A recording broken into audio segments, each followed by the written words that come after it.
Hey y'all, it's me again, and I started doing these little vlogs as a way of blogging. I used to write blogs and mostly keep them to myself, or handwrite in journals and delete everything or toss it. And I haven't been able to write a whole lot lately. I have a lot of writer's block, even with poetry. I'm churning out some stuff, but some of it just doesn't feel good, and I try prompts and so, yeah.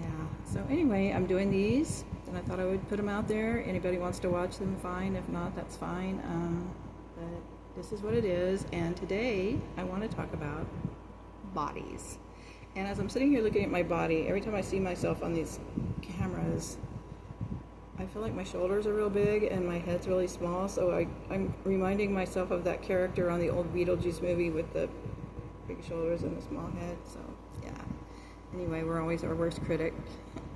But I was thinking about in elementary school how the girls would go in one room and the boys would go in one room, and we would learn about our bodies and adolescence coming up and the changes and how babies were made and all those crazy things, Not really crazy, but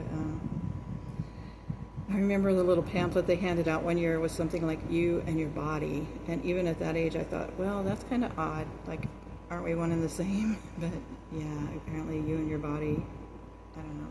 I feel sorry for my body because it was given to me to care for, and I haven't always done such a great job.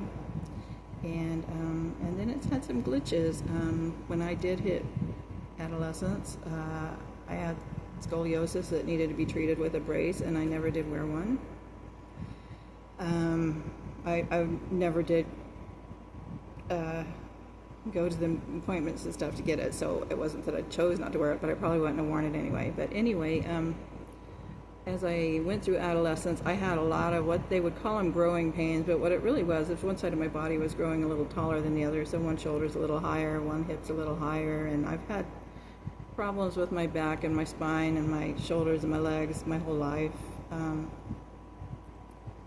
And I have an S-curve in my spine and a rib hump. I've had 4 different fusion surgeries. I said the last one would be the last one, but right now I have a serious problem. I've had some falls and I stumble a lot, and they've done an MRI and they've realized that it is related to my spine just below my L4, L5 that I had fused, and right above it there's some problem areas, and it is causing me problems with my legs. So they can't rule out another surgery. I hope not. I hope they do rule it out anyway. So, but the thing about bodies is we have to live in what we're given. I mean, some people are born blind, some are born unable to walk, cerebral palsy, so many different things, and we have to live with what we're given. I know people my age and older that have never ever had a surgery and have had wonderful health, and God bless them. I mean, that's just the way it happens, and we have to work with what we got, right? And so I wanted to read. This is one of my favorite Psalms, and a lot of people will tell you that. And I'm going to read. This is Psalm 139, verses 1 through 12, and it's a Psalm of King David, and it goes like this. O Lord, you have searched me and known me. You know when I sit down and when I rise up. You discern my thoughts from afar. You search out my path and my lying down, and are acquainted with all my ways. Even before a word is on my tongue, behold, O Lord, you know it altogether.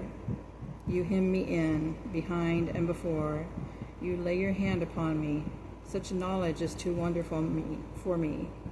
It is high, I cannot attain it. Bear with me a second. Where shall I go from your spirit, or where shall I flee from your presence? If I ascend to heaven, you are there. If I make my bed in Sheol, you are there. If I take the wings of the morning and dwell in the uttermost parts of the sea, even there your hand shall lead me, and your right hand shall hold me. Right. If I say, surely the darkness shall cover me, and the light about me be night, even the darkness is not dark to you. The night is bright as day, for darkness is as light with you. That's pretty powerful. Old King David, he really had a way with words. I love to write poetry, but I don't think I could ever write anything like that. But I do have a surgery coming up this week, and that is what my thing about bodies is, because not only do I have problems with my spine, I also have my digestive problem that I've addressed in a post, but not on a vlog. But I have adult idiopathic pyloric stenosis. Tried to treat it several other ways, and they didn't work, so I'm going to have a surgery to connect my stomach to my intestine. And so I've been nervous about it. I'm less nervous now. I'm really seeking God. Jesus himself told us, don't worry about tomorrow. Today we'll have enough to care about. So just getting through each day. But as I've been making these vlogs, I might not be making any for like a week or so while I get this surgery and heal from it. But one thing I've learned from my spine surgeries, I've had 2 C-sections also. I've had several other surgeries in my lifetime. Is that the more you prepare physically, the better off you'll be. It's like training for boxing, but you're training for surgery. You know your body's going to go through something. So I hydrate, I drink nutrition shakes, I do extra hydration drinks and lots of water, and do everything I can to prepare my body for the fight. We're gonna bounce back from this. We're not gonna be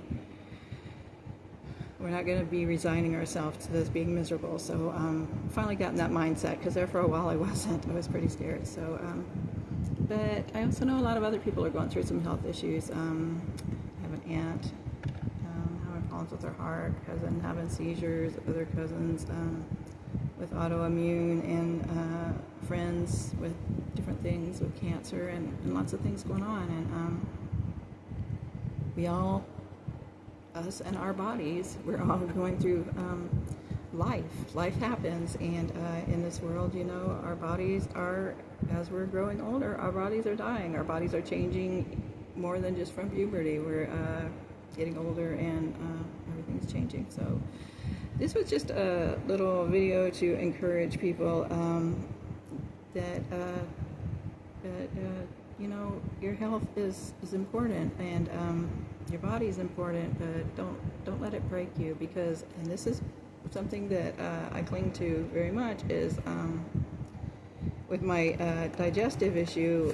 I haven't been able to eat a whole lot of things, and I have an aunt who has celiac disease, and she can't eat even more, and that's probably never going to be cured. Mine might get that way. So this verse that I always go back to is when Jesus is in the wilderness and he's being tempted by Satan, and he tempts him with food because he's gone 40 days without eating, and Jesus responds, and I should be able to say this off the top of my head, but I want to get it right. So it is written, man shall not live by bread alone, but by every word that comes from the mouth of God. And that's Matthew 4:4. And basically what it's saying is, these bodies, they're important, but you and your body part is, you are your spirit. It's probably not what they meant with the little health book, but you are your spirit, you are your soul, and you need to nourish that even more than this body. And if you nourish the soul, you can handle anything. So I might not be back with my little blogs for anybody that watches them for a little while. I'm going to go have my surgery in a couple of days, and get ready for that, and I would appreciate your prayers, and see if I get that. Thank you.